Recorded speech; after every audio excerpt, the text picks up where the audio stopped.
Maha Kudus, terima kasih ya Bapak atas penyertaan-Mu yang telah Kau berikan kepada kami ya Bapak, atas segala perbuatan-Mu, atas segala rencana-Mu yang telah Kau berikan kepada kami ya Bapak. Ya Bapak, pada saat ini kami ingin memberikan segala seluruh pengabdian kami hanya kepadamu ya Bapak. Kami ingin membalas segala kebaikan-Mu yang telah Kau buat kepada kami ya Bapak. Kemanakah kami dapat pergi ya Bapak? Karena Roh-Mu selalu ada di dekat kami. Kemanakah kami harus pergi ya Bapak? Karena Engkau selalu berada di dekat kami. Tapi itulah kerinduan yang kami inginkan, kerinduan yang kami ingin peroleh, yaitu hanya selalu dekat bersama dengan-Mu ya Bapak.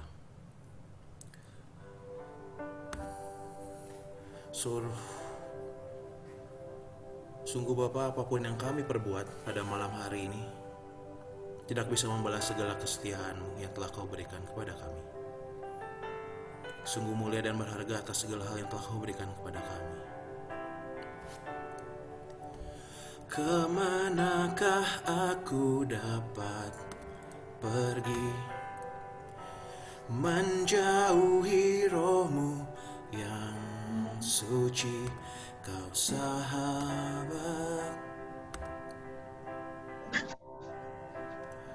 dan Kau dekat.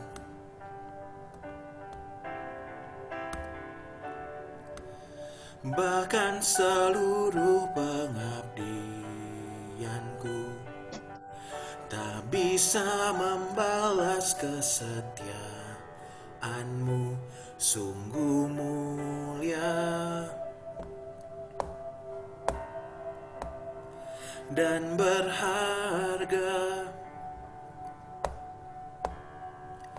Sungguh besar pengorbanan-Mu bagiku, terlalu dalam untuk dimengerti. Sungguh besar, sungguh indah yang Kau fikirkan tentangku, tak tersaingku.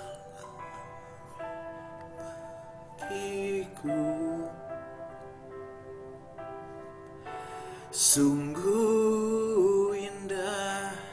Mari kita ucapkan doa ini sebagai ucapan doa kita.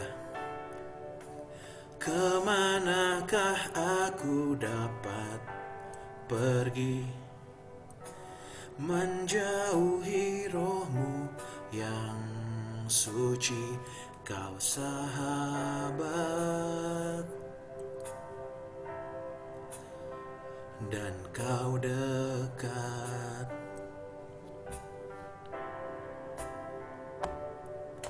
Bahkan seluruh pengabdianku tak bisa membalas kesetiaan-Mu, sungguh mulia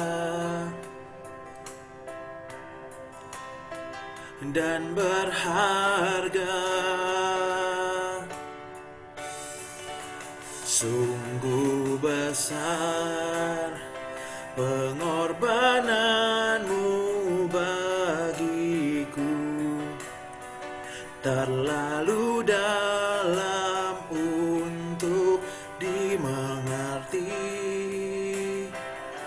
Sungguh besar, sungguh indah yang Kau fikirkan tentangku, tak terselami bagiku.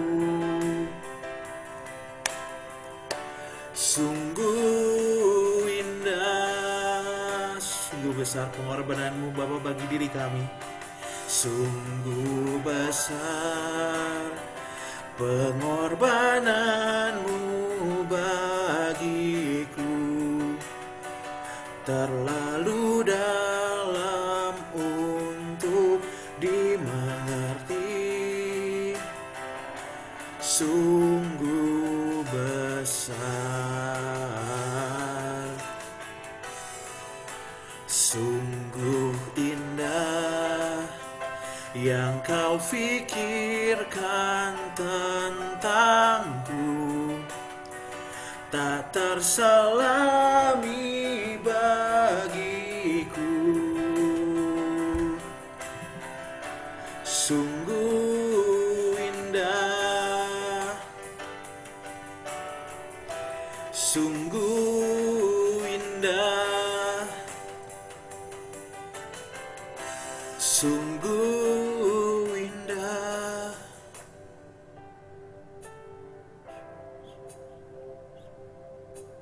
Sungguh indah Bapa, segala hal yang telah kau perbuat bagi kami. Sungguh indah segala hal yang kau pikirkan tentang kami ya Bapa. Walaupun kami sering kali dan berulang kali kami melukai hatimu dengan segala perbuatan dosa kami ya Bapa. Tapi kau selalu ada di tengah-tengah kami. Kau selalu ada bersama kami. Dan kau selalu membukakan tanganmu kepada kami. Sungguh tiada kata, sungguh tiada ungkapan yang dapat membuktikan, yang dapat menggambarkan segala kebaikanmu, segala ketulusanmu terhadap kami. Bapa, pada saat ini kami semua ingin mengucapkan rasa terima kasih kami, rasa syukur kami atas segala hal yang telah kau perbuat, baik dari pagi tadi hingga pada malam hari ini Bapa. Kami ingin mengucapkan terima kasih Bapa, karena kami percaya Bapa, segala sesuatu yang terjadi pada hari ini, kau pasti bekerja di tengah-tengahnya. Kau pasti melindungi kami dan kau pasti memberikan segala sesuatu yang terbaik bagi kehidupan kami. Terima kasih ya Bapa, karena Engkau adalah memang Allah yang sungguh baik, Allah yang sangat baik. Amin. Ayo semuanya, shalom. Beng beng, jeng jeng, jeng jeng, apa kabar Shalom, teman-teman? brother. Boleh coba sekarang? Wih, udah bertambah. Senang rasanya. Seperti omongan Cimaria, ketika beres doa umat bertambah itu rasanya senang. Boleh teman-teman yang baru join buka kameranya. Mungkin tadi Ko Fendi nggak ada webcam, nggak apa-apa. Yang ada webcam boleh coba dibuka. Saya ingin melihat muka teman-teman. Ya, di spotlight. Iya. Ada Tasya, ada Cin Natalia. Ada Tia. Halo Tia. Ada Kojer, ada Maria, ada Ko Heri, Teddy dan semuanya. Shalom. Saya percaya bahwa hari ini kita bisa berkumpul, kita dapat bersekutu bersama dalam persekutuan doa ini bukan merupakan suatu kebetulan, Yes. tapi merupakan suatu rencana yang sudah Tuhan berikan kepada kita. Yuk, mari pada saat ini kita percaya bahwa Allah kita itu adalah Allah yang sungguh baik. Mari kita pada saat ini kita mau dengan hati kita yang bersyukur, kita mau mengucapkan bahwa Allah itu sungguh baik.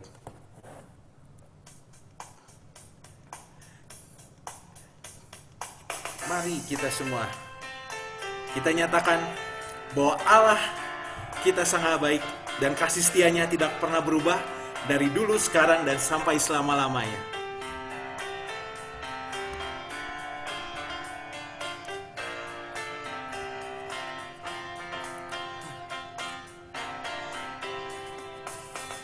Dengan hati bersyukur masuk di hadirat-Mu, membawa pujian bagi-Mu Yesus.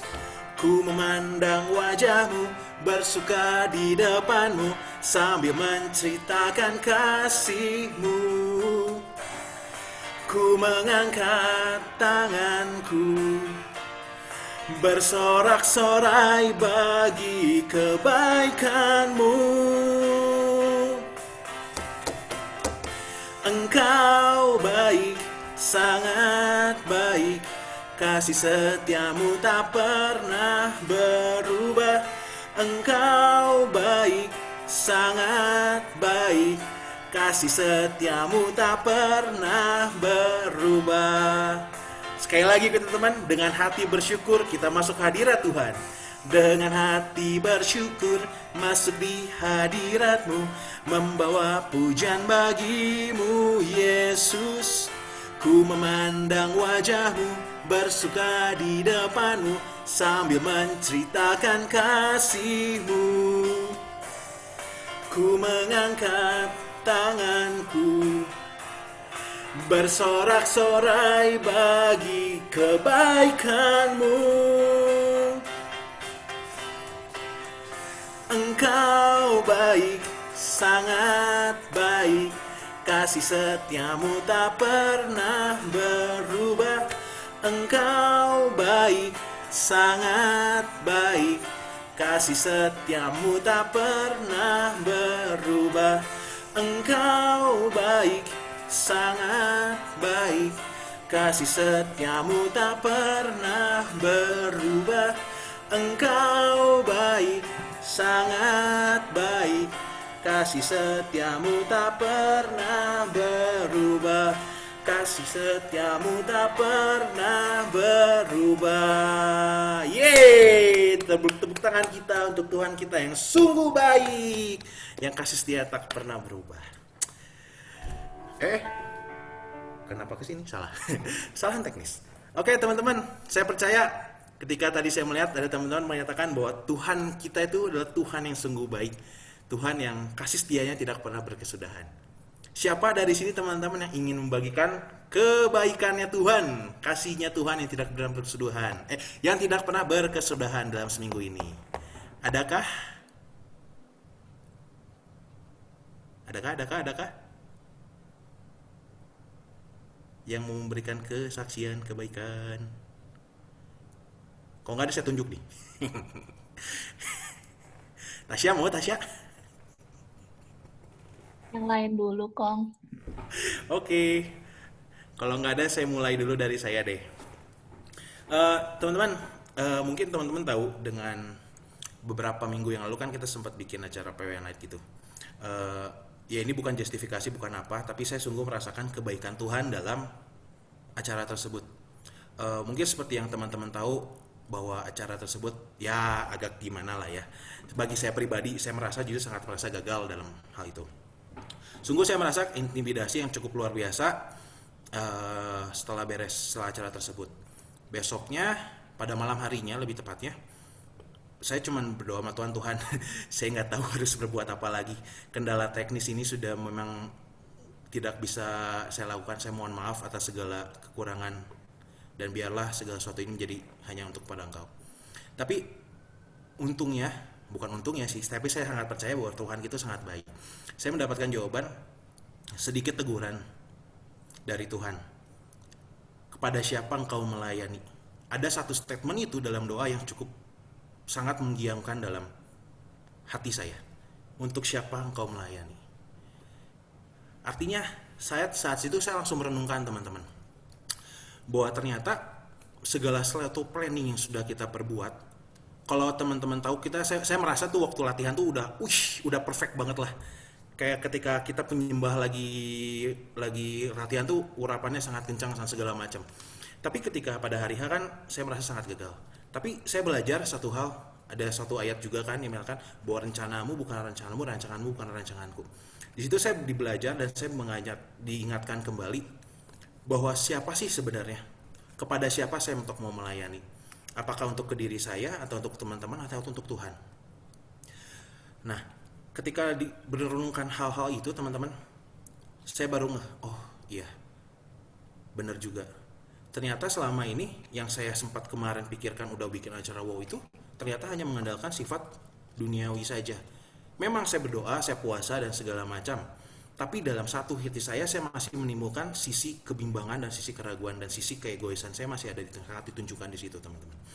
Tuhan mengingatkan saya dan saya merasa Tuhan itu sangat baik.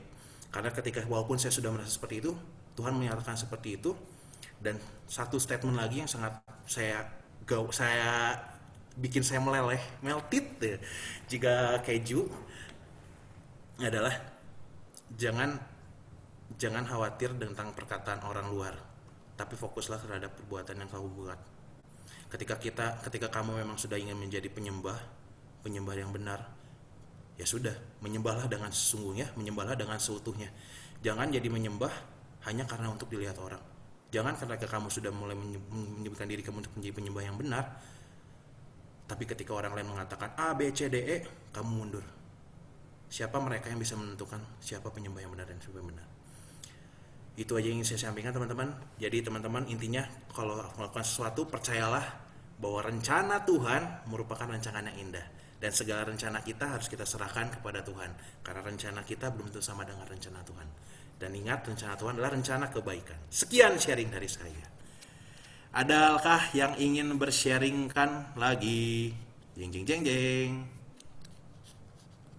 Adakah? Cebes?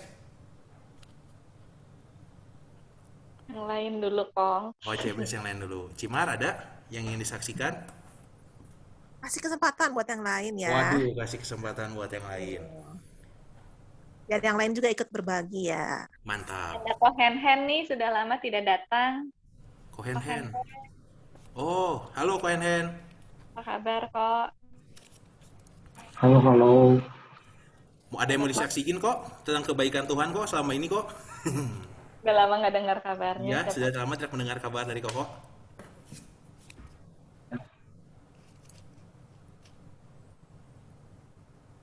Oke, hening. Baik teman-teman, kalau misalkan tidak ada, tidak apa-apa. Kita percaya, saya tetap yakin dan percaya bahwa teman-teman semua di sini pasti mengalami kebaikan yang Tuhan ada dalam diri teman-teman semua. Oke teman-teman, yuk pada saat hari ini kita mau masuk lebih dalam lagi. Kita baru masuk, kita memohon Allah Roh Kudus untuk hadir dalam diri kita, untuk hadir di tengah-tengah kita. Kita memohon bimbingan beliau. Allah Bapa yang Maha Kuasa, terima kasih atas penyertaan-Mu. Terima kasih atas Roh Kudus yang telah Kau berikan kepada kami, yang Kau berikan dalam tengah-tengah kami semua ya Bapa. Biarlah ya Bapa, pada saat ini kami merindukan hadirat Roh Kudus-Mu untuk hadir di tengah-tengah kami. Kiranya Allah Roh Kudus hadir di tengah-tengah kami dan penuhi kami pribadi lepas pribadi. Biarlah pada saat ini kami ingin memfokuskan diri kami sebagai penyembah yang benar ya Bapa. Hanya Kaulah Allah yang kudus, Kaulah yang kusanjung, Kaulah yang mulia. Ubahlah hati kami dan celikanlah kami.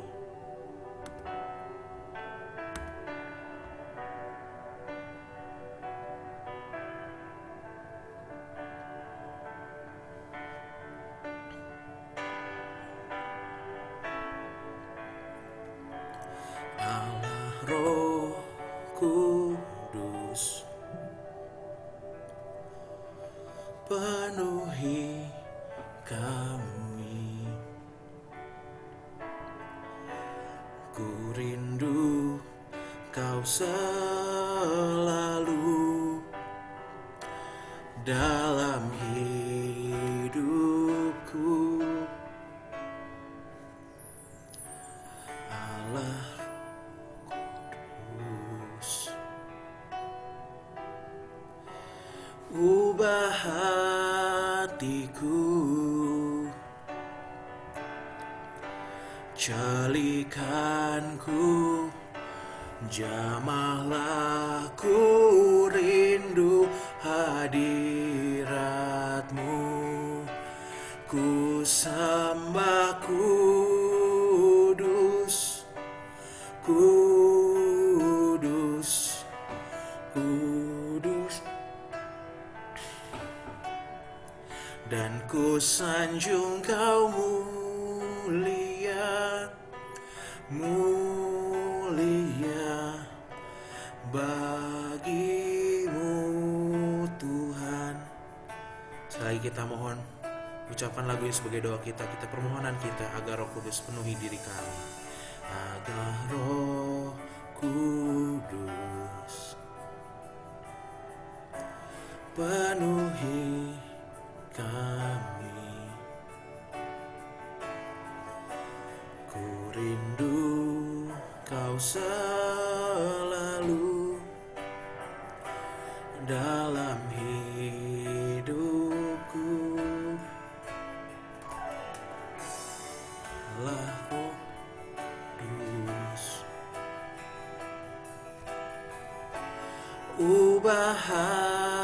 hatiku, celikanku, jamahlah ku rindu hadirat-Mu. Kami sembah Engkau Tuhan, sembah kudus, kudus, kuduslah Tuhan, dan ku sanjung Kau mulia, mulia bagimu Tuhan. Ku sembah kudus, kudus, kuduslah Tuhan, dan ku sanjung Kau mulia, mulia bagimu Tuhan, bagimu Tuhan, bagimu Tuhan. Sungguh Yesus, Kaulah Allah yang kami puja, kami sungguh sembah. Sembah dan puji penuhi tahta-Mu. Sembah dan puji penuhi tahta-Mu. Sembah dan puji penuhi tahta-Mu. Yesus Tuhan adalah Raja. Sembah dan puji penuhi tahta. Mari saat ini kita mau fokus diri kita untuk menyembah Dia, untuk memuji Dia, untuk memuji Tuhan kita Yesus. Sembah dan puji penuhi tahta-Mu. Yesus Tuhan adalah Raja. Sembah dan puji penuhi tahta-Mu. Sembah dan puji penuhi tahta-Mu. Sembah dan puji penuhi tahta-Mu. Yesus Tuhan adalah Raja. Sembah Dia. Sembah dan puji penuhi tahta-Mu. Sembah dan puji penuhi tahta-Mu. Sembah dan puji penuhi tahta-Mu. Yesus Tuhan adalah Raja.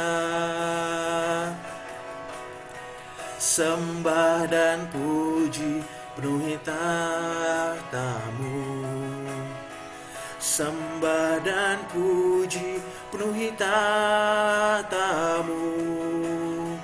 Sembah dan puji penuhi tahta-Mu. Yesus Tuhan adalah Raja. Yesus Tuhan adalah Raja. Oh, Yesus Tuhan adalah Raja. Mari pada saat ini kita mengundang teman-teman. Mari kita muji Dia dalam segala roh dan kebenaran. Sungguh Kaulah Allah yang kami puji.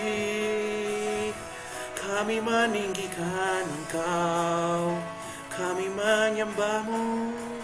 Shinalayaramashe, Yaralayaramase, Yaralayaramase, Kuyaralayaramase, Yaralayaramase, Inayaralayaramase, Yaralayaramase, Oyaramase, Yaralayaramase, Ujialamase, Yaralayaramase, Inayaralayaramase, Wala baraya baraya karamase, Inayaralayaramase, Yaralayaramase, Oyarabase, Yaralayaramase, Shina Yamasa Koramasiki Kira Karamasiki Araleki de Darambasi Umiara Sikina Yaramasiki Aramasiki Yaramasiki Yaramasiki Shikina Maka Aramasiki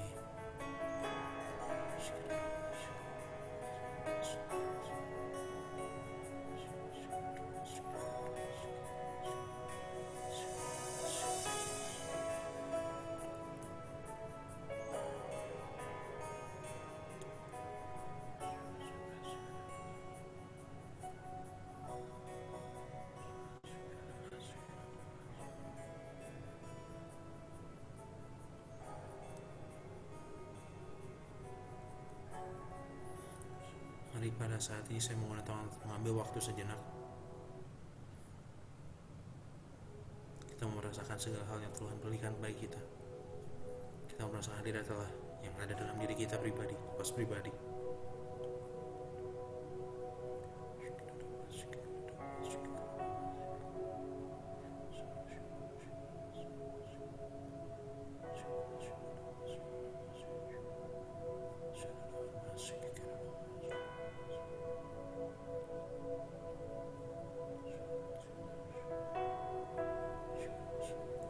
Siapapun bagi diri Anda yang sedang saat ini merasa kebingungan, saya merasakan ada 3 cabang yang sedang Anda pikirkan. Tapi Tuhan berkata, berjalanlah bersama aku, maka engkau tidak akan bingung. Percayalah, aku akan menuntun kau kepada jalan yang benar. Janganlah kau menggunakan pemahaman dirimu sendiri, tapi percayakanlah permasalahanmu hanya kepadaku.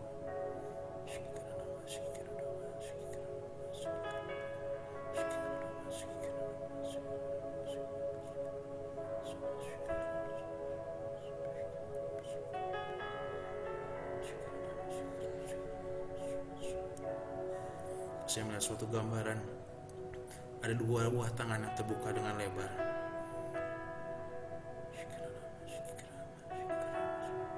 Siapapun kau, atas segala permasalahan yang kau atau kesalahan yang telah kau perbuat, Tuhan berkata, aku tidak melihat itu semua. Asalkan kau mau berubah arah, asalkan kau mau berbalik dan menuju kepada aku tidak akan menganggap itu semua.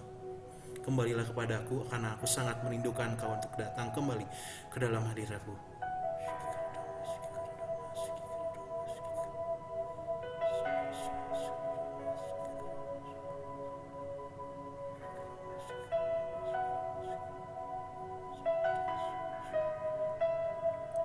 Tuhan, terima kasih atas hadirat-Mu yang berada di lepas pribadi Bapa. Kami percaya Bapa bahwa kami terpisah oleh ruang dan waktu ya Bapa, terpisah oleh jarak, tapi kami percaya bahwa Romo akan hadir di tengah-tengah kami semua ya Bapa. Terima kasih atas lawatan-Mu, terima kasih atas jamahan-Mu yang telah Kau berikan pada kami pribadi lepas pribadi ya Bapa. Ya Bapa, apabila sebentar lagi kami akan mendengarkan firman sabda-Mu yang akan dibawakan oleh Koronal ya Bapa, kiranya Kau berkati Koronal dari ujung kepala sampai ujung kakinya ya Bapa. Biarlah segala perkataan yang akan disampaikan oleh Koronal sungguh merupakan perkataan yang ingin Kau sampaikan kepada kami pribadi lepas pribadi ya Bapa. Bukakanlah hati kami, telinga kami, pikiran kami, agar kami mampu untuk menerima sabda-sabda-Mu ya Bapa.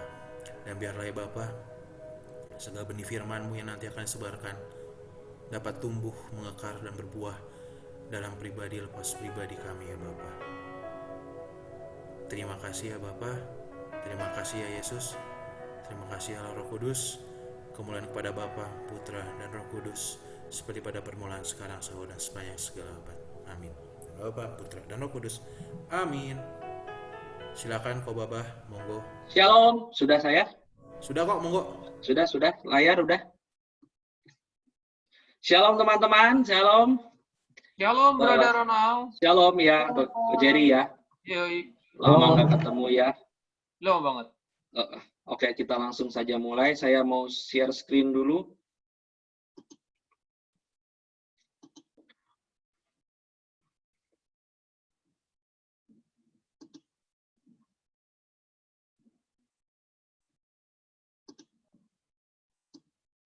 Oke, siapa tahu ada yang belum kenal saya, kita perkenalan dulu ya. Sorry, ini kurang enak nih.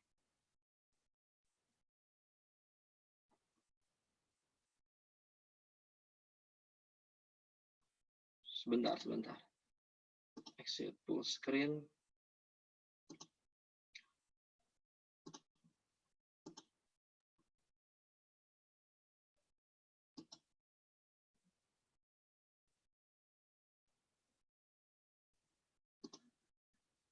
Sebentar ya.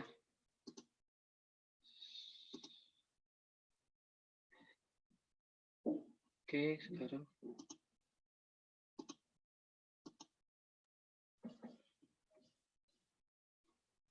Oke, perkenalkan nama saya Ronald Gunawan, saya dari PDPKK Katedral, saya sudah menikah. Anak saya satu, itu Olin.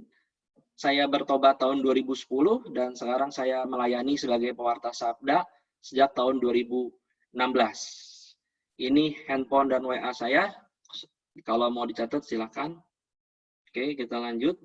Tema kita adalah Walk Another Mile.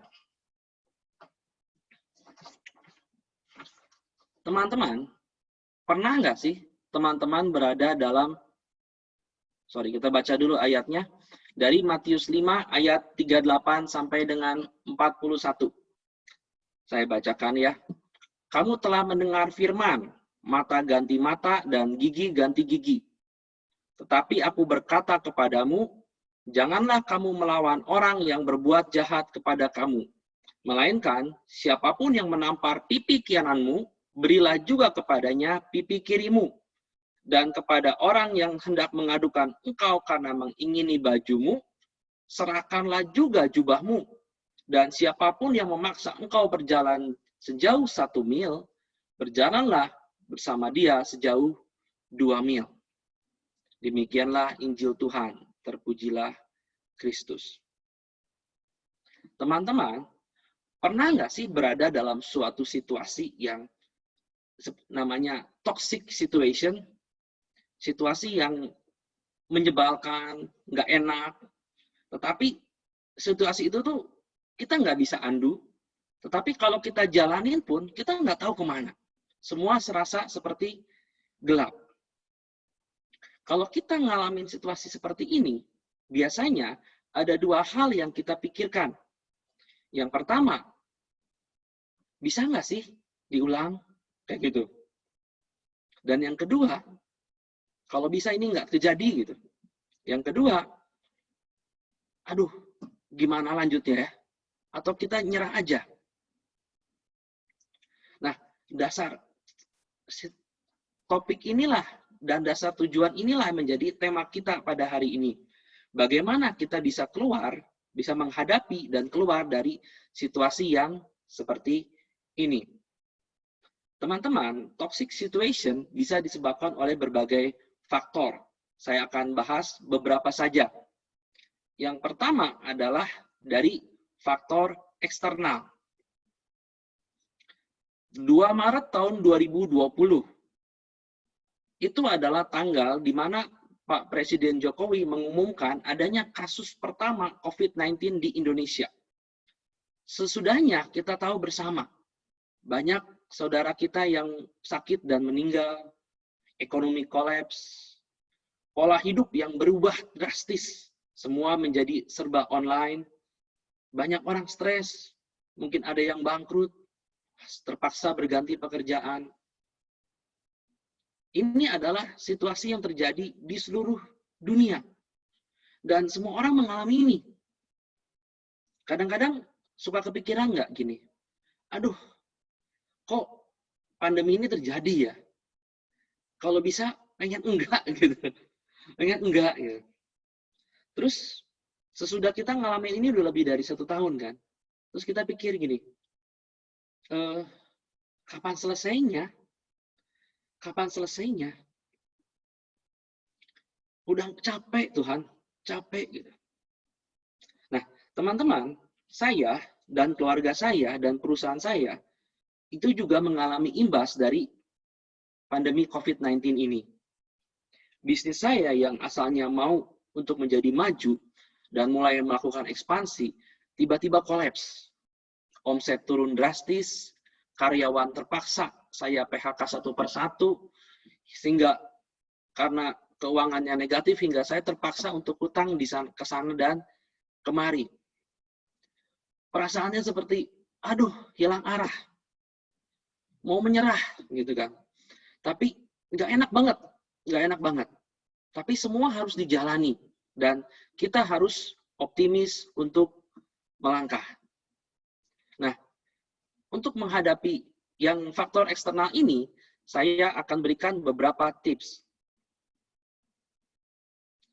Tips menghadapi bad situation. Yang pertama, berdamailah dengan diri sendiri, Tuhan, dan sesama.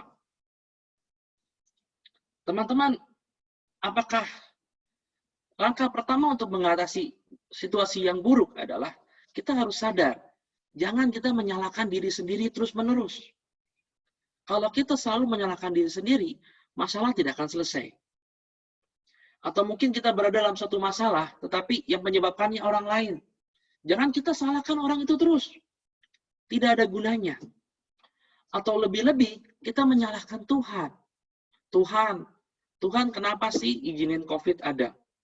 Tuhan kenapa sih ini terjadi? Tuhan kenapa sih itu terjadi?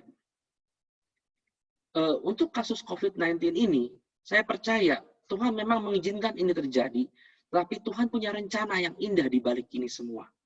Kita harus terus percaya. Tips yang kedua adalah terima kenyataan dan beradaptasilah. Jadi gini,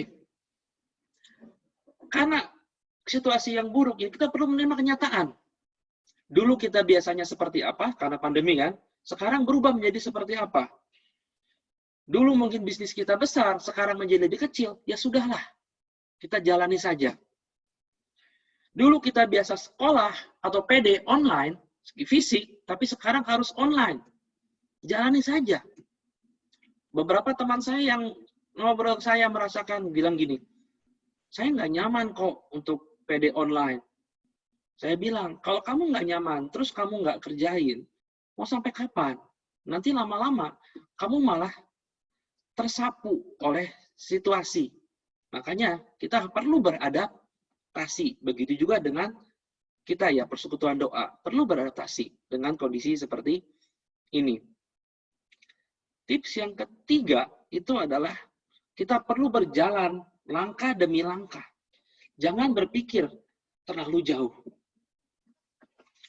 Saya ada sebuah quote dari sebuah film, itu judulnya Frozen 2. Dia kalimatnya gini, kalau kita menjalani suatu masalah, menghadapi suatu masalah, dan kita nggak tahu solusinya apa, kita cuma perlu melakukan do the next right thing. Lakukanlah langkah benar berikutnya. Kita nggak tahu endingnya seperti apa. Kita nggak tahu.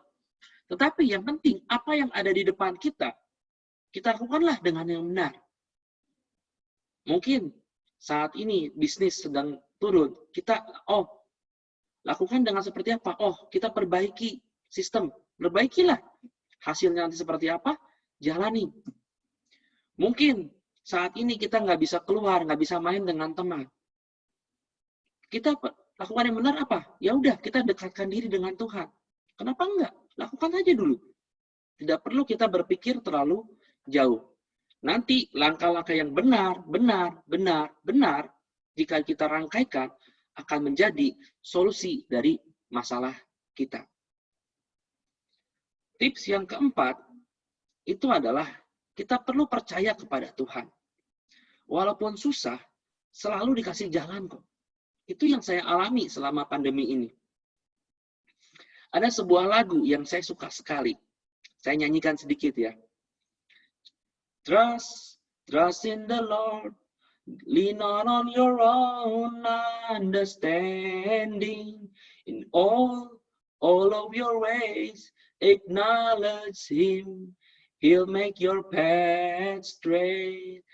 Trust in the Lord, lean not on your own understanding. In all of your way, acknowledge Him. He'll make your path straight.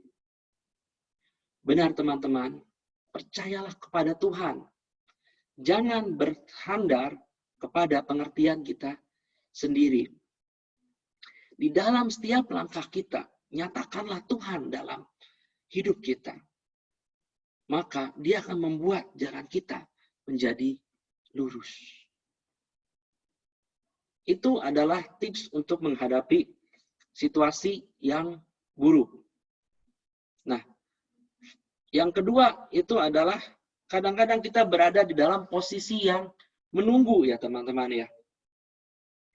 Menunggu, mungkin ada teman-teman yang ingin cita-cita yang belum tercapai, ada yang ingin sukses, ingin menikah, ingin punya anak. Tapi kadang-kadang kita menunggunya lama sekali. Lama sekali. Sampai bosen.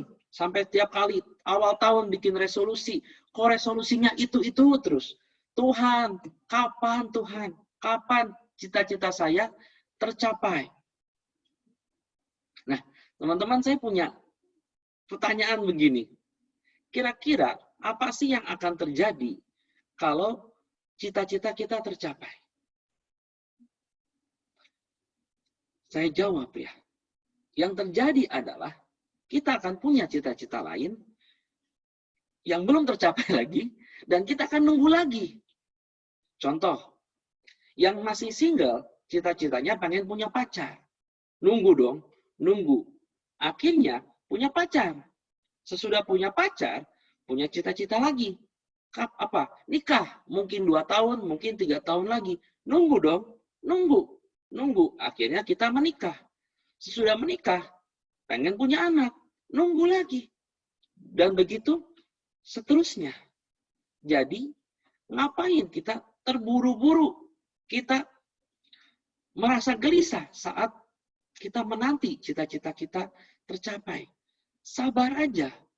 Enjoy the ride. Semua akan indah pada waktunya. Tapi kok, gimana kalau ortu ngomel kok kadang-kadang? Kapan punya pacar? Ditanyain terus. Atau mungkin kalau kita lihat teman-teman kita yang lebih berhasil kok. Kan kita pengen juga.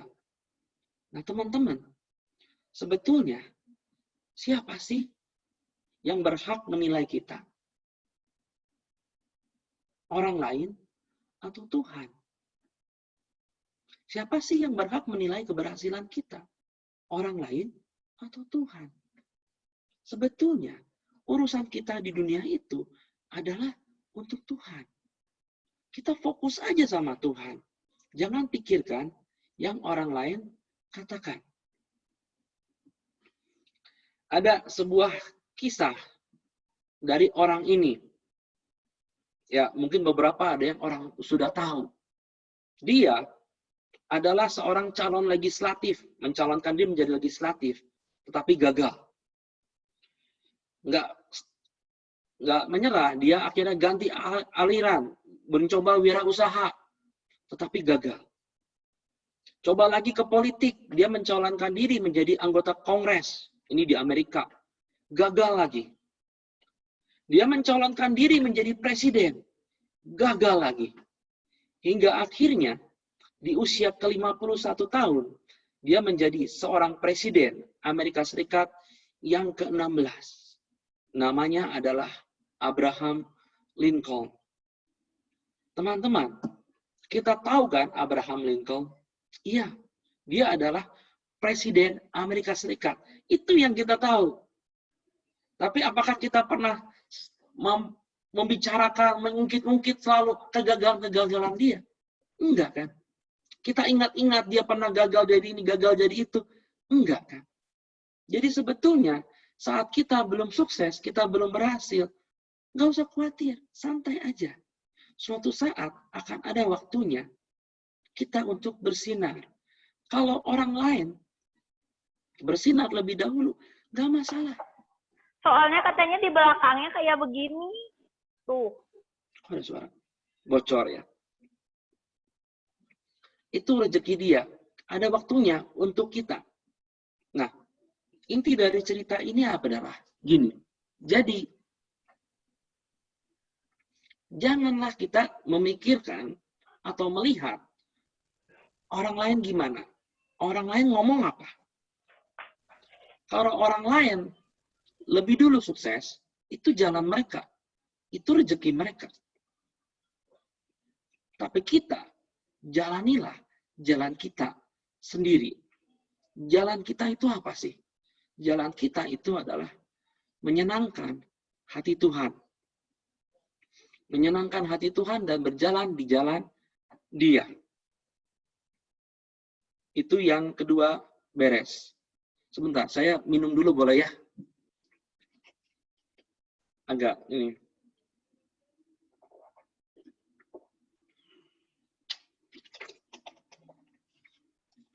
Kita balik lagi ke share screen.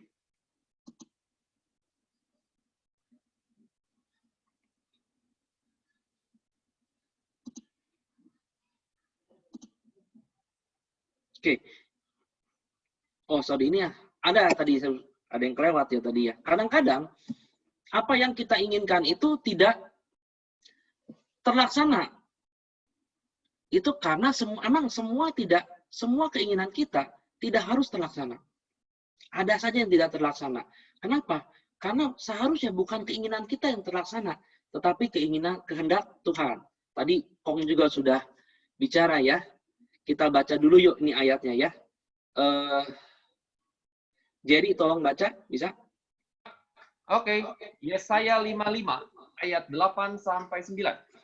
Sebab rancanganku bukanlah rancanganmu, dan jalanmu bukanlah jalanku. Demikianlah firman Tuhan.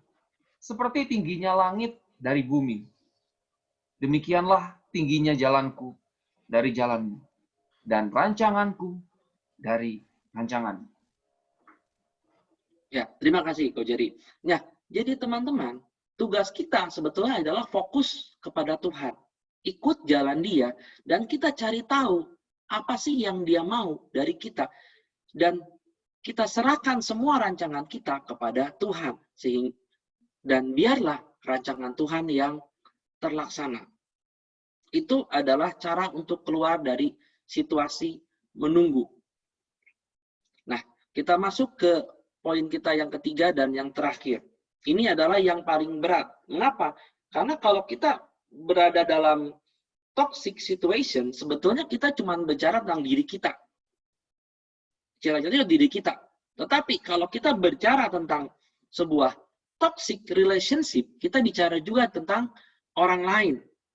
Mungkin itu teman kita, pacar kita, orang tua kita, adik atau kakak kita.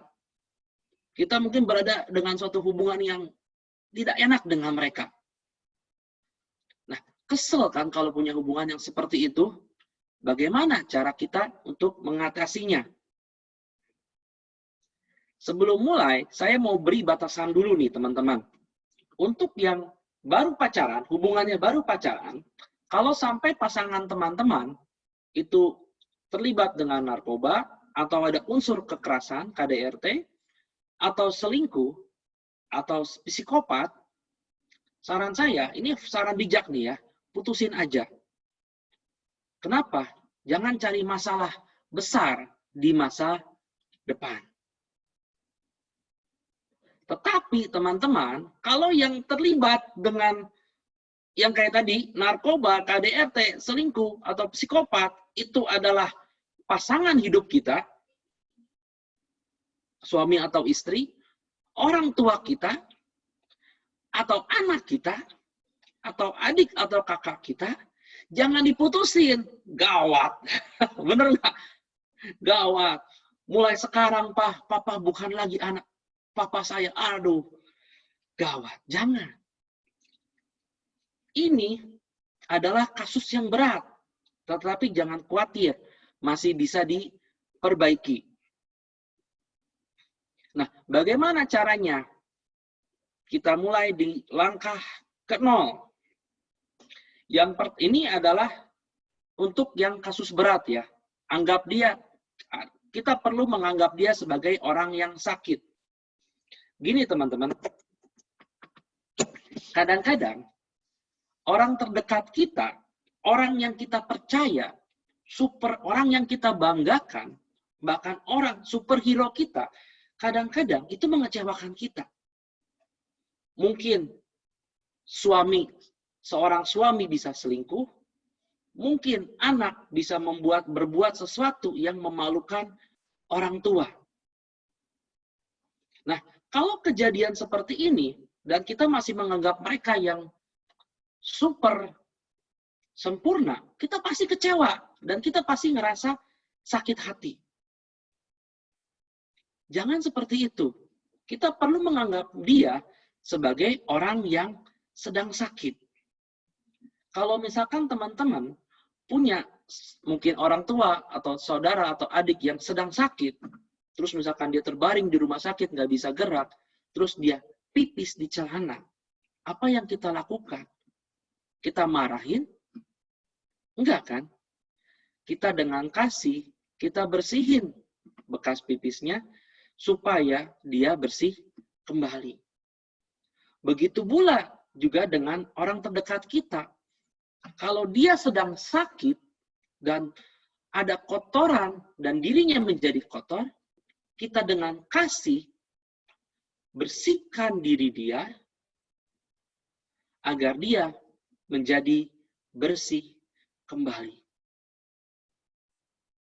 Saya ada sebuah cerita tentang Roni Patinasarani. Roni Patinasarani itu adalah seorang legenda sepak bola nasional. Seorang pemain timnas nasional dan pelatih tim nasional sepak bola. Dia juga adalah seorang komentator sepak bola Eropa di TV ya. Tetapi teman-teman, tahu nggak? Ternyata rumah tangga Roni Patinasarani itu bermasalah. Anaknya yang kedua, namanya Yeri, itu ada fotonya, itu kecanduan narkoba. Bagaimana cara Roni mengatasi masalah ini? Masalah besar dengan anaknya. Kita akan bahas bersama. Apa yang dilakukan Roni saat anaknya ngaku kecanduan narkoba? Mungkin akan terlintas kata-kata seperti ini di kepala Roni. Kamu malu-maluin papa. Nggak kenal papa sama kamu. Bisa aja kan? Tetapi teman-teman, Roni Patinasarani tidak berkata seperti itu. Dia bilang seperti ini. Yeri, bagaimanapun juga, kamu tetap anak papa. Tetapi, kamu harus mau berubah. Mau nggak kamu berubah? Teman-teman, Roni Patinasarani menyentuh anaknya dengan kasih, bukan dengan cambuk. Karena anaknya sedang sakit. Selesai sampai di situ? Tidak. Suatu kali, Yeri dituduh mencuri di sekolahnya. Sampai dipukuli oleh teman-temannya. Aku agak kepikiran juga ya, ini badannya berotot besar, bertato gini. Ada yang berani mukulin gitu, tapi ya kejadiannya seperti itulah. Sampai Roni dipanggil ke sekolah. Yang paling menjadikan tuh ini teman-teman. Sesudah ketemu kepala sekolah dan dikasih nasihat, akhirnya Yeri dibawa pulang. Nah, waktu Roni dan Yeri pulang, itu adalah saat istirahat sekolah. Dan seisi sekolah berteriak kepada Yeri dan Roni. Maling, maling, maling. Seperti itu kira-kira. Anak maling, papa juga maling. Bayangin teman-teman, seorang Roni Patinasarani, Gelora Bung Karno seisinya nyorakin Roni itu udah biasa waktu pertandingan sepak bola. Tapi ini satu sekolah mencemooh Yeri dan Roni. Malu, malu, mau taruh di mana muka ini? Tetapi Roni Patinasarani berkata ini kepada anaknya. Yeri, tegakkan kepala kamu. Kamu bukan maling. Kamu anak papa. Dia menerima anaknya apa adanya. Dia tetap bangga kepada anaknya. Ada satu cerita lagi tentang Roni. Ini panjang. Aku selalu bilang gini, kalau urusannya dengan tadi 4 itu, pasti kasusnya berat. Satu momen di mana Yeri sakau. Sakau sampai bentur-benturin kepala. Sakau itu saat kita tuh tidak minum narkoba, tapi tuh tidak ada narkoba, tetapi badan kita minta narkoba. Sehingga sakit sekali. Roni ayahnya berusaha menenangkan. Tetapi nggak bisa juga. Sampai akhirnya, Roni bilang gini, Yeri, kalau kamu nggak kuat, ya udah, nggak apa-apa. Papa cariin narkoba. Papa beli dulu ke pengedar ya. Teman-teman, Roni Patinasarani, legenda sepak bola nasional, beli putau. What? Malu-maluin banget kan. Tetapi dia mau lakukan itu. Dia mau berada di posisi terendah dalam hidupnya. Kenapa? Karena dia mau anaknya bangkit. Anaknya bangkit. Nah, masih banyak lagi teman-teman momen di mana Roti Patinasarani mengasihi Yeri anaknya. Persis seperti Bapa mengasihi kita, anaknya. Mengasihi anak dengan dan menerima tanpa syarat. Dan saat orang disentuh Tuhan dengan kasih Tuhan, pasti dia bertobat. Dan benar, Yeri akhirnya bertobat dan sembuh dari narkoba. Roni Patinasarani memang sudah almarhum tahun 2008. Tetapi perjuangannya, cintanya, itu akan kekal selamanya. Itu cerita tentang Roni Patinasarani. Nah, itu langkah 0 untuk kasus berat. Untuk kasus yang biasa, kita mulai dengan langkah, kenakanlah kasih. Ada ayatnya. Kita baca dulu dari Kolose 3 ayat 14. Saya minta satu orang. Tia, ada Tia? Halo? Maria, kalau enggak Maria boleh. Dan di atas semuanya itu, kenakanlah kasih sebagai pengikat yang mempersatukan dan menyempurnakan.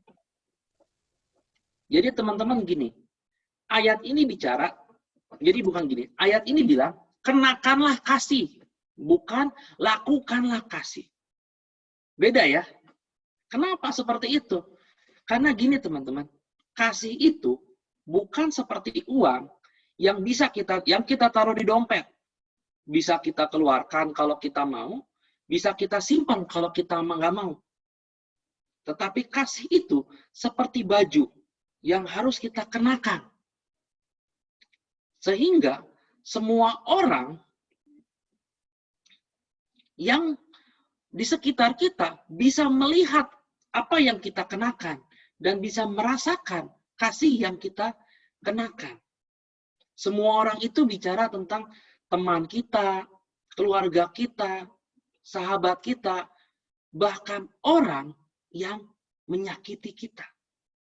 Kita perlu kenakan kasih dan biarlah mereka merasakan kasih kita. Seperti Yesus yang mengasihi orang yang menyalibkan dia.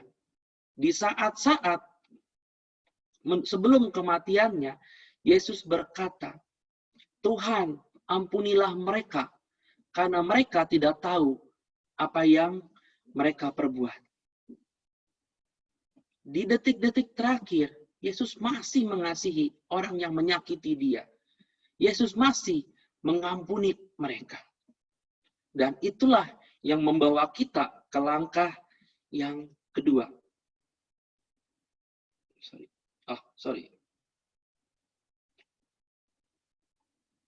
Dan saat kita melakukan kasih, segala hal yang tidak mungkin menjadi mungkin. Termasuk ayat yang kita bahas ini. Kita udah baca ya. Langkah kedua adalah mengampuni. Kita baca dulu ayatnya. Ko Jeff, ada Ko Jeff? Nggak ngomong. Ko Erik? Ko Jeff, ya. Kemudian datanglah Petrus dan berkata kepada Yesus, Tuhan, sampai berapa kali aku harus mengampuni saudaraku jika ia berbuat dosa terhadap aku? Sampai 7 kali? Yesus berkata kepadanya, bukan, aku berkata kepadamu, bukan sampai 7 kali, melainkan sampai 70 kali 7 kali. 70 kali 7 kali. Sampai ketawa ya Pak Jeff ya. Iya benar teman-teman. Gini, mengampuni 1 kali bisa nggak? Bisa. 2 kali bisa nggak? Bisa. Tapi 70 kali 7 kali, aduh. Ya jujur saya juga ya, kalau dengar ayat ini tuh kayak mau nangis tuh. Tuhan, nggak kuat. Mana kuat Tuhan? Nah ini teman-teman jawabannya. Ya benar, kita sendiri pasti nggak kuat untuk bisa mengampuni seperti ini. Makanya kita perlu berdoa kepada Tuhan. Kita minta kekuatan supaya bisa diberi kekuatan karunia untuk mengampuni saat kita disakiti. Kita diberi kekuatan untuk bisa mengasihi saat kita disakiti. Dan saat itulah Tuhan akan mencurahkan pengampunannya. Tuhan akan mencurahkan kasih-Nya kepada orang yang sudah menyakiti kita. Sehingga saat kita bisa mengampuni, sebetulnya bukan kita yang mengampuni, tapi Tuhan sendiri yang mengampuni.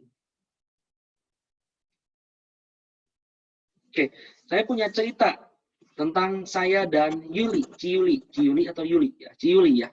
Kami kan sudah menikah itu sekitar 7 tahun. 7 tahun menikah. Pernah berantem nggak? Pernah. Pasti. Pernah saling menyakiti nggak? Jelas. Mengapa?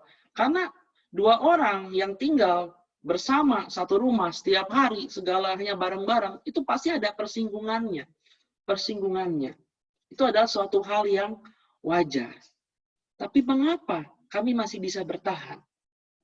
Di satu sisi, saya akui jempol. Itu karena Ciyuli, itu sering mengampuni saya. Habis saya marahin dia, kadang-kadang saya suka bikin sendiri, takut gitu. Waduh, gawat.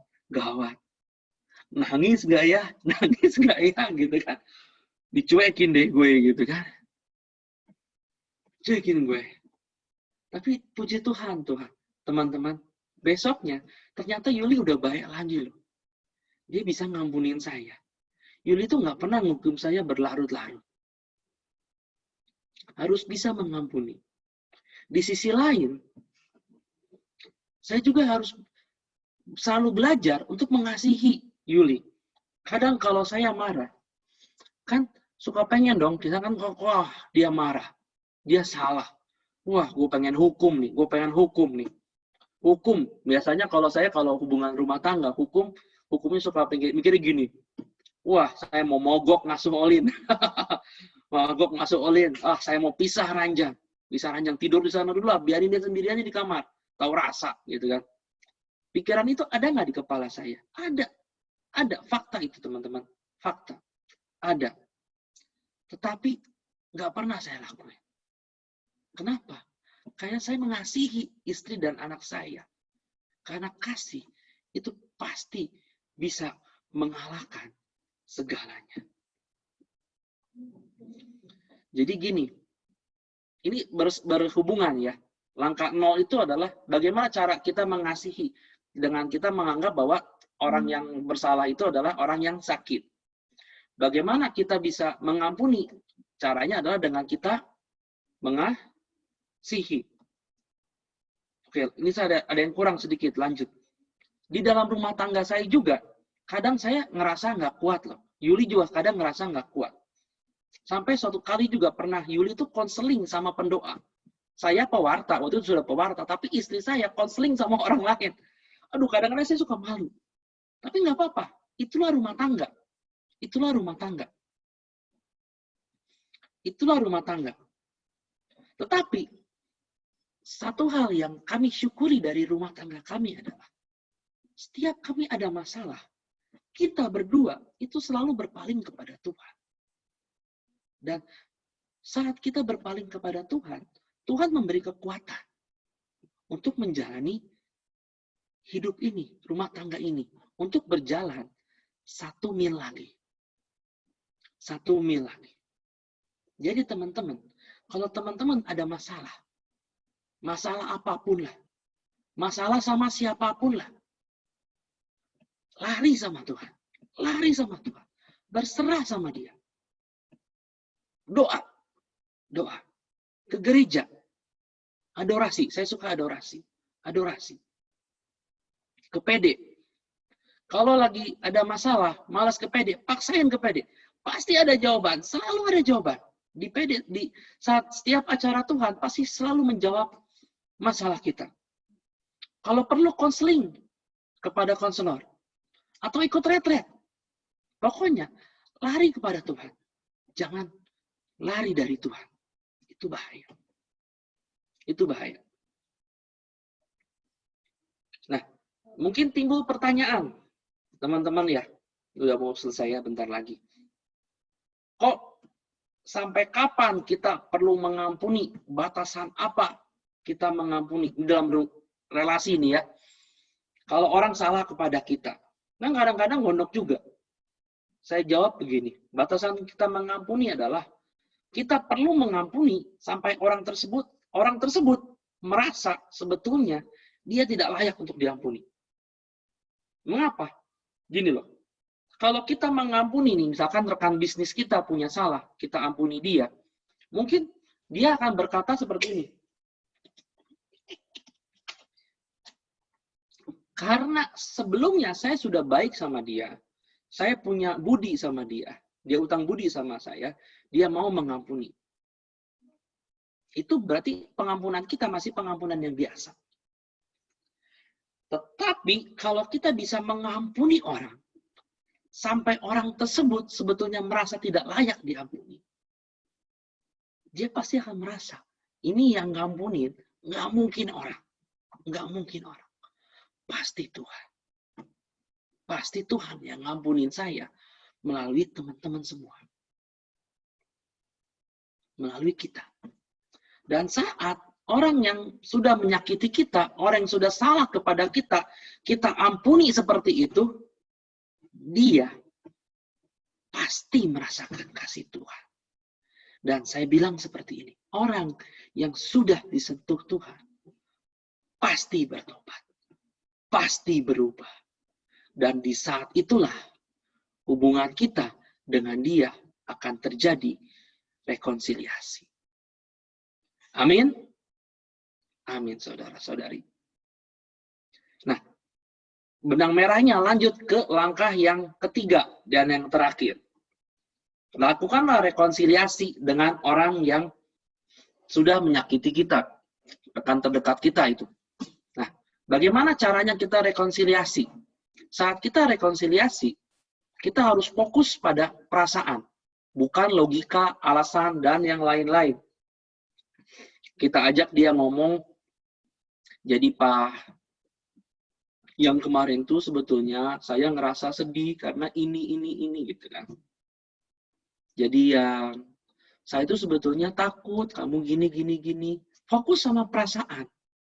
Jangan logika.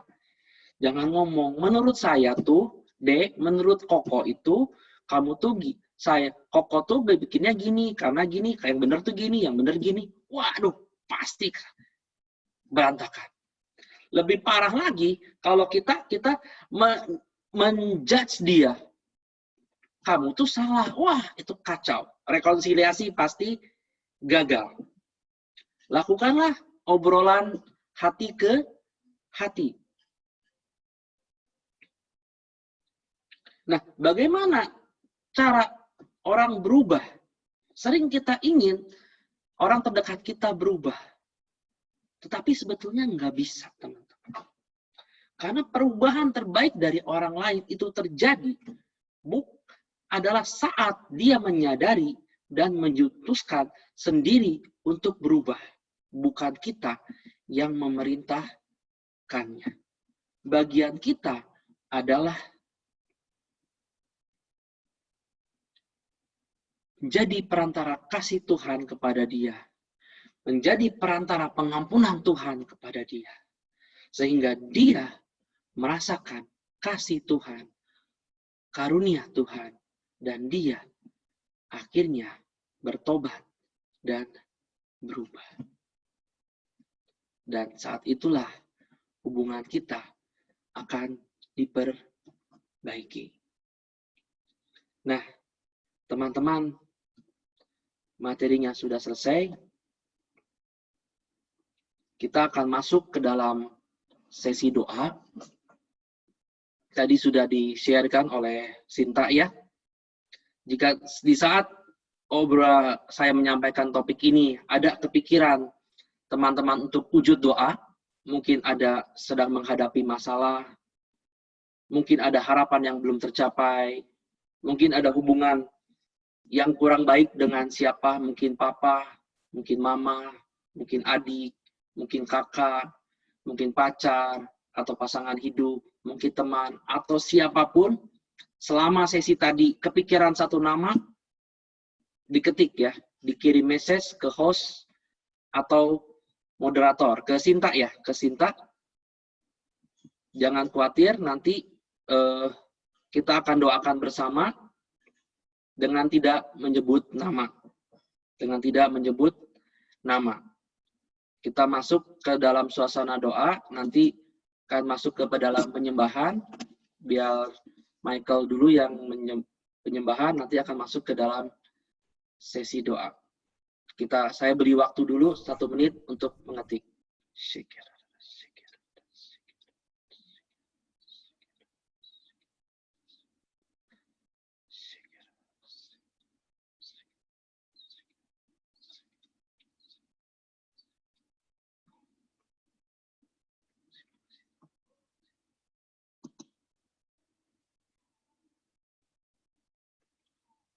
Oke, Kong boleh mulai.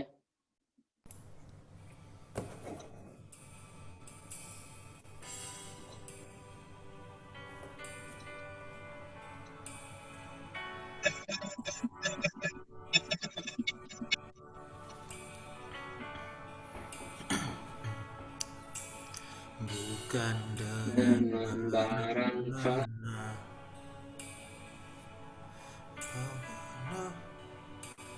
dosaku, dengan darah yang mahal, tiada noda dan celah. Bukan dengan emas perak Kau menebus diriku, oleh segenap kasih dan pengorbananmu. Ku telah mati dan tinggalkan jalan hidupku yang lama. Semuanya sia-sia dan tak berarti lagi. Hidup ini ku letakkan pada mezbah-Mu ya Tuhan. Jadilah padaku seperti yang Kau ingini. Sungguh Tuhan, dengan bukan barang fana Kau membayar dosa kami. Bukan dengan barang fana Kau membayar dosaku. Dengan darah yang mahal, tiada noda dan celah. Bukan dengan emas perak Kau menebus diriku. Oleh segenap kasih dan pengorbananmu, ku telah mati dan tinggalkan cara hidupku yang lama. Semuanya sia-sia dan tak berarti lagi. Hidup ini ku letakkan pada mezbah-Mu ya Tuhan. Jadilah padaku seperti yang Kau ingini. Ku telah mati dan tinggalkan cara hidupku yang lama. Semuanya sia-sia dan tak berarti lagi. Hidup ini ku letakkan pada mezbah-Mu ya Tuhan. Jadilah padaku seperti yang Kau ingini. Jadilah padaku seperti yang Kau ingini. Sungguh jadilah padaku Tuhan. Jadilah padaku seperti yang Kau ingini. Kami menyembah Tuhan. Gila sembahyang.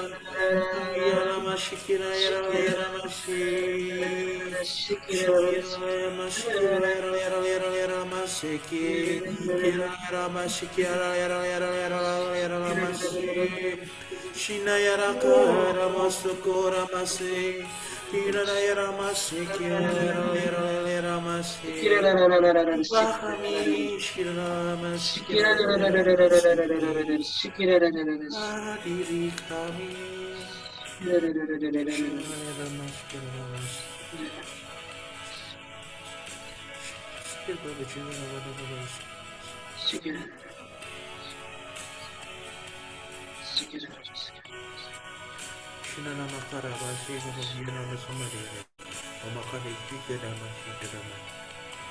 Tuhan mendengar semua doa-doa kita.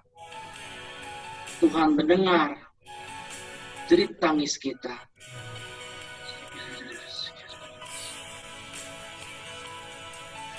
Apapun isi hatimu, curahkan kepada Tuhan. Apapun yang kau ingin, curahkan kepada Tuhan. Masalahmu, curahkan kepada Tuhan. Biarlah Dia yang mendengar suara hatimu, Tuhan. Dia mendengar segala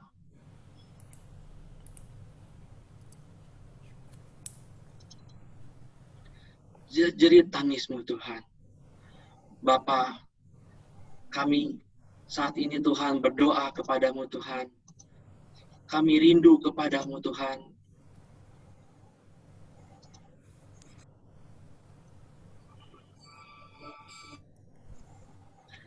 Biarlah kau jamah kami. Kau jamah segala masalah kami Tuhan.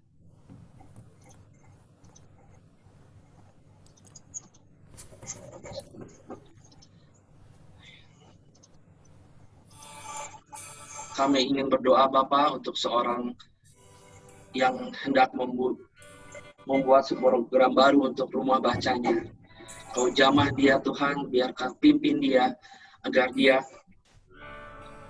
memperoleh hikmat-Mu, agar semua program yang dibuat hanya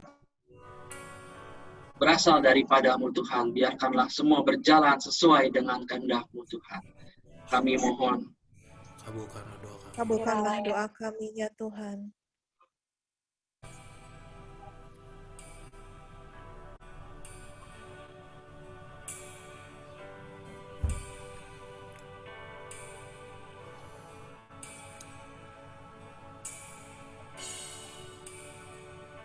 Fer?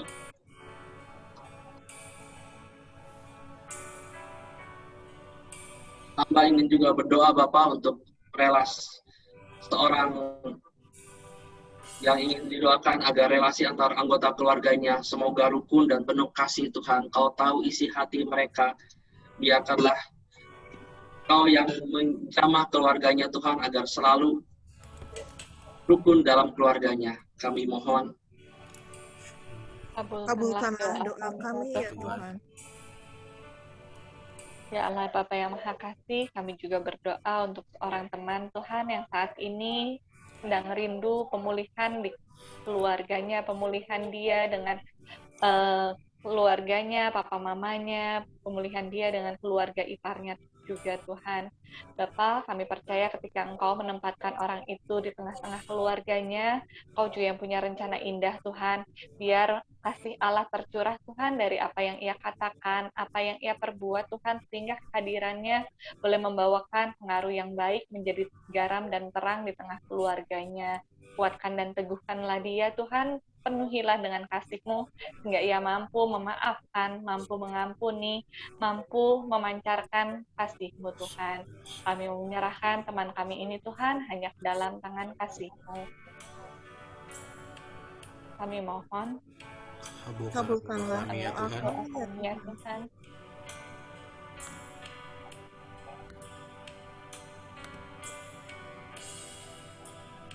Ya Bapak, kami juga mau berdoa untuk seorang teman yang saat ini Engkau boleh beri anugerah kehidupan Tuhan di dalam kandungannya. Sungguh kami bersyukur Tuhan jika Engkau boleh mempercayakan dia dan suaminya untuk boleh Engkau berikan seorang baby Tuhan. Bapak berkatilah dia Tuhan di masa-masa penantian kelahiran bayinya, sehingga setiap tumbuh kembang bayinya boleh Engkau sempurnakan Tuhan, sehingga pada waktunya nanti bayinya boleh lahir dengan sehat, dengan selamat, boleh menjadi sukacita di tengah-tengah keluarganya. Berkatilah kedua orang tuanya ini, persiapkanlah mental mereka, persiapkanlah finansial mereka, persiapkan juga rohani mereka Tuhan, agar mereka boleh menjadi orang tua yang baik, boleh menjadi perantara Engkau Tuhan di tengah keluarga kecil mereka. Bapa, sungguh kami bersyukur Tuhan jika anugerah kehidupan ini boleh ada di tengah keluarga mereka, biar senantiasa mulut dan hati mereka senantiasa boleh memuji dan memuliakan Engkau. Kami mohon. Kabulkanlah doa Ya Ya Tuhan. Tuhan. Bapak, saat ini kami juga berdoa Bapak untuk salah seorang teman kami Bapak. Bapak, Engkau yang paling mengetahui apa yang menjadi kekhawatirannya, dan saat ini ia berdoa baik bagi dirinya maupun bagi setiap anggota keluarganya. Bapak, biar Engkau yang setia yang lindungi. Iya, teman kami ini dan juga setiap anggota keluarganya, Engkau jauhkan dari pandemi COVID-19 Bapak. Engkau biar darah Yesus sendiri yang menudungi setiap anggota keluarganya dan juga dirinya, Engkau jauhkan dari segala virus-virus penyakit dimanapun mereka sedang berada, apapun aktivitas yang sedang mereka lakukan, ajari mereka juga untuk mereka terus berjaga-jaga, untuk mereka terus juga percaya kepada Engkau bahwa Engkau akan senantiasa melindungi mereka, Bapa. Kami mohon, Kabulkanlah Kabulkanlah doa doa kami ya kami, Tuhan. kami, Tuhan.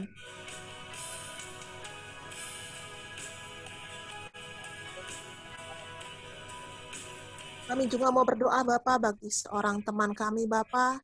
Bapa, Engkau yang tahu, Bapa, betapa ia membutuhkan hikmat kebijaksanaan daripada Engkau, Bapa, agar ia sebagai seorang gembala, Engkau yang berikan hati bijaksana, Bapa, dan juga suatu kesabaran di dalam membimbing anak-anak rohaninya di dalam timnya, Bapa. Bapa, Engkau yang tahu kerinduannya, Bapa. Ya rindu bahwa anak-anak timnya Bapa boleh melayani dengan sukacita, dengan melayani dengan penuh cinta akan Engkau dan bukan dengan keterpaksaan. Biar saat ini Bapa Engkau sendiri yang jamah setiap anak-anak di timnya dengan jamahan kasih-Mu. Engkau yang celikan mata hati dan pikiran setiap anak-anak di timnya. Engkau ubahkan cara pandang baru di dalam pelayanan mereka, agar ketika melayani Engkau, mereka sungguh tahu apa yang sedang mereka kerjakan. Bukan cuma suatu kewajiban, bukan cuma suatu rutinitas, tapi itu adalah suatu anugerah, suatu kehormatan boleh dapat melayani Engkau. Biar sukacita juga boleh ada di dalam diri teman kami ini dan juga setiap anak di dalam timnya. Kita melayani Engkau. Kami mohon, Kabulkanlah doa kami. kabulkanlah doa kami ya Tuhan. Kami berdoa juga Tuhan untuk seorang teman kami, agar ia diberikan hikmat dalam kebijaksanaan dalam memilih pasangan hidup. Biarkanlah pasangan hidup yang berasal dari Engkau saja yang dia pilih Tuhan. Dan biarkanlah saat mereka bersama nanti, mereka berdua pun selalu dekat dengan Engkau dan memuliakan nama-Mu. Kami mohon. Kabulkanlah doa kami. doa kami ya Tuhan.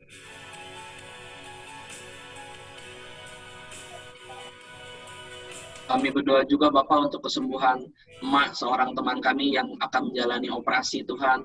Dan dengan bilur-bilur dari Yesus, biarkan Kau berikan kesembuhan bagi emak dari teman kami Tuhan. Biarlah Kau yang sembuhkan Tuhan. Kaulah bekerja melalui dokter-dokter dan rumah perawat-perawatnya dan berikan kesembuhan. Kau berikan juga semangat bagi keluarga, iman bagi keluarga bahwa yang terbaik yang akan terjadi, kesembuhan akan terjadi baginya. Kami mohon. Kabulkanlah doa kami ya Tuhan.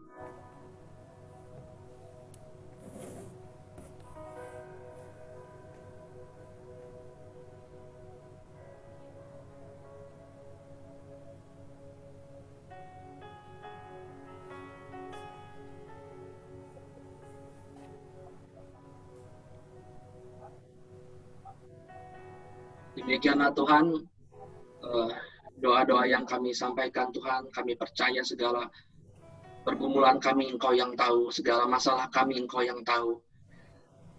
Jika masih ada yang belum tersampaikan Tuhan, kami percaya bahwa Engkau pun tahu segala ya Tuhan, dan Engkau pun melindungi kami dan mencintai kami apa adanya Tuhan. Doa ini kami sampaikan dengan perantaraan Yesus Tuhan dan Juru Selamat kami, yang hidup dan berkuasa dulu kini dan sepanjang segala masa. Amin. Bapa, Putra, Roh Kudus. Amin.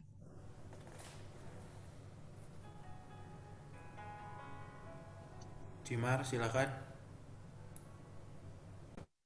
Pengumuman ya? Iya. Boleh di-share. Aku izin tidak nyalakan kamera ya, karena baterai aku sudah mau habis.